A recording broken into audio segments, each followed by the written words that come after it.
اعوذ باللہ من الشیطان الرجیم بسم اللہ الرحمن الرحیم۔ سلطان محمود غزنوی کا دربار لگا ہوا تھا۔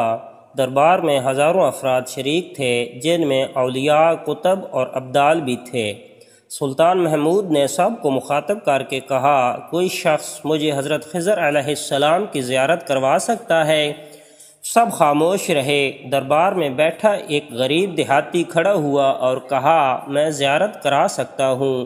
سلطان نے شرائط پوچھی تو عرض کرنے لگا، 6 ماہ دریا کے کنارے چلہ کاٹنا ہوگا، لیکن میں ایک غریب آدمی ہوں، میرے گھر کا خرچہ آپ کو اٹھانا ہوگا۔ سلطان نے شرط منظور کر لی۔ اس شخص کو چلہ کے لیے بھیج دیا گیا اور گھر کا خرچہ بادشاہ کے ذمہ ہو گیا۔ 6 ماہ گزرنے کے بعد سلطان نے اس شخص کو دربار میں حاضر کیا تو دیہاتی کہنے لگا، حضور، مجھے کچھ وظائف الٹے ہو گئے ہیں، لہٰذا 6 ماہ مزید لگیں گے۔ مزید 6 ماہ گزرنے کے بعد سلطان محمود کے دربار میں اس شخص کو دوبارہ پیش کیا گیا تو بادشاہ نے پوچھا، میرے کام کا کیا ہوا؟ یہ بات سن کے دیہاتی کہنے لگا، بادشاہ سلامت، کہاں میں گناہ گار اور کہاں حضرت خضر علیہ السلام، میں نے آپ سے جھوٹ بولا، میرے گھر کا خرچہ پورا نہیں ہو رہا تھا، بچے بھوک سے مر رہے تھے، اس لیے ایسا کرنے پر مجبور ہوا۔ سلطان محمود غزنوی نے اپنے ایک وزیر کو کھڑا کیا اور پوچھا، اس شخص کی سزا کیا ہے؟ وزیر نے کہا، اس شخص نے بادشاہ کے ساتھ جھوٹ بولا ہے، لہٰذا اس کا گلا کاٹ دیا جائے۔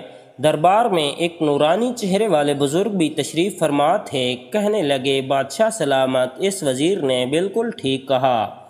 بادشاہ نے دوسرے وزیر سے پوچھا، آپ بتاؤ۔ اس نے کہا کہ اس شخص نے بادشاہ کے ساتھ فراڈ کیا ہے، اس کا گلا نہ کاٹا جائے بلکہ اسے کتوں کے آگے ڈالا جائے تاکہ یہ ذلیل ہو کر مرے۔ اسے مرنے میں کچھ وقت تو لگے۔ دربار میں بیٹھے اسی نورانی چہرے والے بزرگ نے کہا، بادشاہ سلامت، یہ وزیر بالکل ٹھیک کہہ رہا ہے۔ سلطان محمود غزنوی نے اپنے پیارے غلام ایاز سے پوچھا، تم کیا کہتے ہو؟ ایاز نے کہا، بادشاہ سلامت، آپ کی بادشاہی سے 1 سال ایک غریب کے بچے پلتے رہے، آپ کے خزانے میں کوئی کمی نہیں آئی اور نہ ہی اس کے جھوٹ سے آپ کی شان میں کوئی فرق پڑا۔ اگر میری بات مانیں تو اسے معاف کر دیں، اگر اسے قتل کر دیا تو اس کے بچے بھوک سے مر جائیں گے۔ ایاز کی یہ بات سن کر محفل میں بیٹھا وہی نورانی چہرے والا بابا کہنے لگا، ایاز بالکل ٹھیک کہہ رہا ہے۔ سلطان محمود غزنوی نے اس بابا جی کو بلایا اور پوچھا، آپ نے ہر وزیر کے فیصلے کو درست کہا، اس کی وجہ مجھے سمجھائی جائے۔ بابا جی کہنے لگا، بادشاہ سلامت، پہلے نمبر پر جس وزیر نے کہا اس کا گلا کاٹا جائے تو وہ قوم کا قصائی ہے اور قصائی کا کام ہے گلے کاٹنا۔ اس نے اپنا خاندانی رنگ دکھایا۔ غلطی اس کی نہیں، آپ کی ہے کہ آپ نے ایک قصائی کو وزیر بنا لیا ہے۔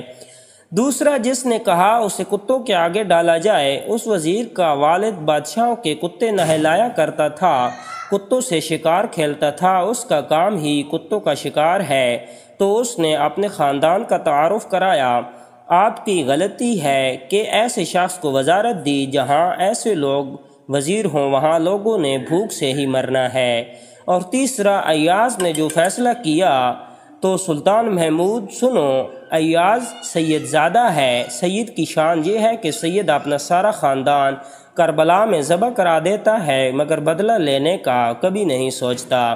سلطان محمود اپنی کرسی سے کھڑا ہو جاتا ہے اور ایاز کو مخاطب کر کے کہتا ہے، ایاز، تم نے آج تک مجھے کیوں نہیں بتایا کہ تم سید ہو؟ ایاز کہتا ہے، آج تک کسی کو اس بات کا علم نہ تھا کہ ایاز سید ہے، لیکن آج بابا جی نے میرا راز کھولا، آج میں بھی ایک راز کھول دیتا ہوں۔ اے بادشاہ سلامت، یہ بابا کوئی عام ہستی نہیں ہے، یہی حضرت خضر علیہ السلام ہے۔